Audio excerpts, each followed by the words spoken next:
बिस्मिल्लाहिर्रहमानिर्रहीम। अस्सलाम वालेकुम। आप देख रहे हैं नेशनल न्यूज़ और मैं हूं सुबान कुरैशी। खबर शामिल करते सजाद कुरैशी की रिपोर्ट के मुताबिक शादन लोन के मकाम पर इंडस हाईवे पर नामालूम मुसल्लह अफराद की फायरिंग से कार सवार 2 अफराद जाँ बहक, 2 अफराद जख्मी, हस्पताल मुंतकिल।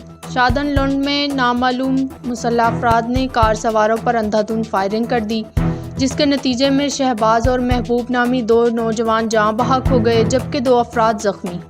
जख्मियों की हालत इंतहाई तशवीशनाक है, जिन्हें हस्पताल मुंतकिल कर दिया गया।